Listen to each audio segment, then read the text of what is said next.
jumpa lagi dengan Nara Kucing. Oke teman-teman, bagaimana kabar kucing kalian di rumah? Semoga sehat selalu ya. Begitu juga dengan owner ya, semoga sehat selalu agar bisa merawat kucingnya dengan baik di rumah. Teman-teman, di video kali ini saya akan bahas mengenai penyebab dan tips bagaimana kucing bisa pipis berdarah. Kemudian nanti ada tips untuk mencegah agar kucing kita terhindar dari penyakit yang satu ini. Oke, sebelumnya teman-teman bantu subscribe, like, komen, dan share. Kemudian kita langsung saja cekidot.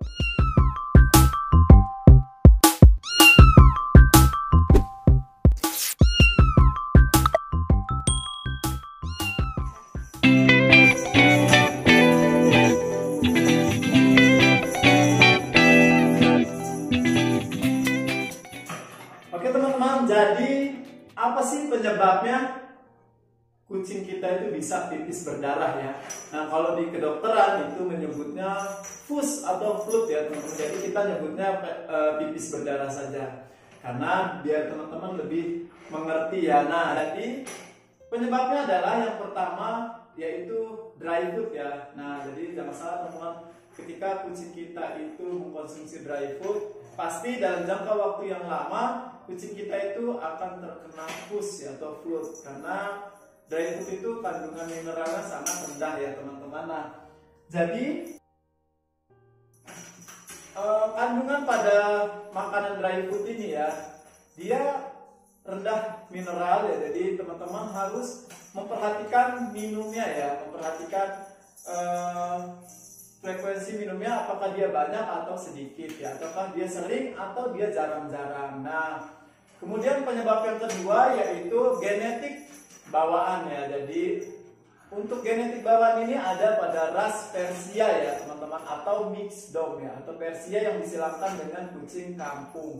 Nah, kucing Persia ini genetik penyakitnya itu sudah membawa dia gennya itu ginjal ya teman-teman, penyakit bawaannya. Jadi teman-teman kalau sudah punya Persia itu harus lebih waspada ya. Jadi nanti saya kasih informasi mengenai tipsnya ya. Nah, kemudian yang ketiga, ini teman-teman, ketika punya kucing di rumah, kita tidak hanya memenuhi kebutuhan makanan, kebersihan ya, dan lain-lain, tapi kita juga harus memenuhi kebutuhan birahinya ya. Jadi idealnya untuk kucing jantan itu 1 jantan 5 betina. Nah, teman-teman hati-hati di sini ketika punya jantan atau betina yang birahi tapi tidak tersalurkan. Nah, dia lama-kelamaan ya pasti akan mengalami FUS ya, atau kencing berdarah ini ya teman-teman. Nah,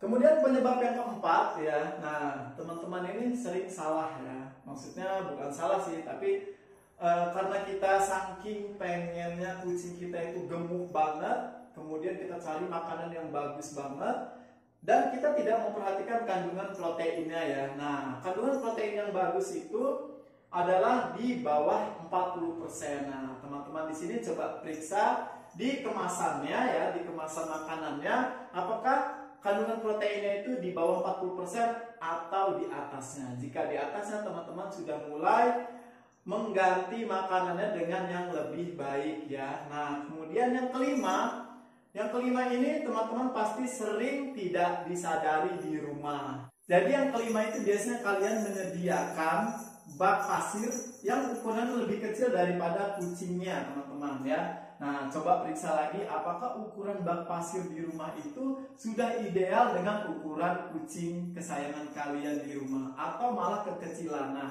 kenapa sih kak, kok kalau baknya kekecilan itu bisa kencing berdarah? Bisa, pasti bisa. Kenapa? Karena posisi dia waktu pipis itu tidak bagus posisinya. Jadi dia membentuk seperti huruf U ya teman-teman. Jadi dia melengkung badannya. Nah, itu yang membuat dia nanti terjadi infeksi saluran kemih ya teman-teman. Nah, itu saja penyebabnya kenapa kucing kita bisa pipis berdarah. Nah, yang terakhir tadi itu pasti kalian tidak sadari di rumah. Nah, kita langsung ke tipsnya ya, gimana biar kucing kita sehat selalu dan tidak terjadi pipis berdarah.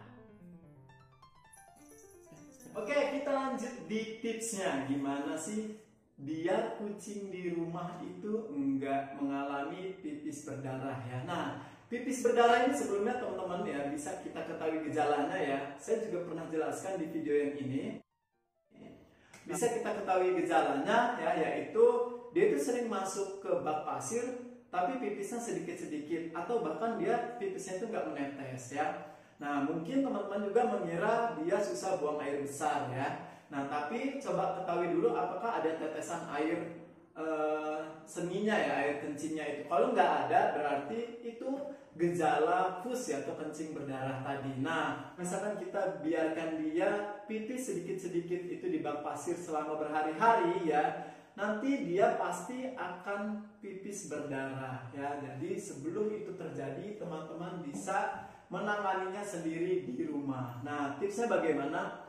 Tips yang pertama, ketika dry food adalah makanan utama untuk kucing kalian di rumah ya, ini saran dari saya, kalian harus lakukan itu, perhatikan baik-baik minumnya ya. Ketika kucing kita dikasih dry food tapi minumnya sedikit, nah tips dari saya, kalian bisa membeli Royal Canin Urinary Care ya, atau yang sejenisnya ya, lain merek tidak apa-apa, yang penting ada urinary care-nya. Nah, itu dikasih 1 minggu 2 kali 2 sendok makan ya teman-teman. Jadi 2 sendok makan itu 1 minggu 2 kali. Untuk apa Kak? Untuk menghindari atau meluruskan batu ginjal ketika dia terjadi pembentukan dalam setiap minggunya ya. Yang kedua, teman-teman mulai sekarang perhatikan kandungan protein pada kemasan makanan kucing kalian di rumah ya.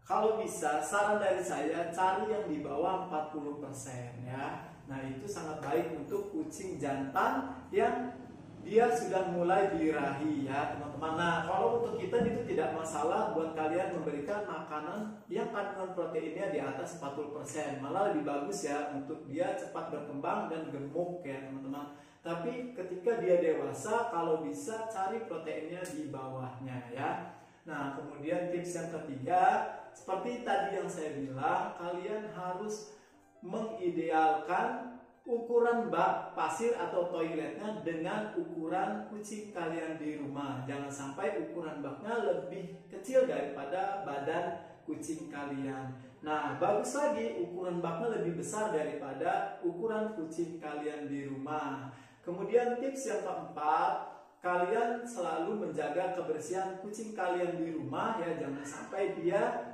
terinfeksi kotoran-kotoran di sekitar lingkungan tempat dia bermain atau tidurnya ya teman-teman. Nah, tips terakhir dari saya yang kelima, yaitu kalian harus bisa memenuhi kebutuhan birahi kucing kalian di rumah ya. Jadi ketika kucing kita birahi, kita harus sudah siap betina atau jantan yang ingin kita kawinkan atau jodohkan dengan kucing kesayangan kita di rumah. Nah, kalau kalian tidak bisa atau tidak ingin mengawinkan kucing kalian, kalian bisa steril kucing kalian. Itu adalah solusi yang tepat agar kucing kalian terhindar dari penyakit ini. Kemudian ketika kucing kita sudah steril, nanti kita tidak akan khawatir lagi, karena setelah steril kucing tidak mudah stres ya teman-teman.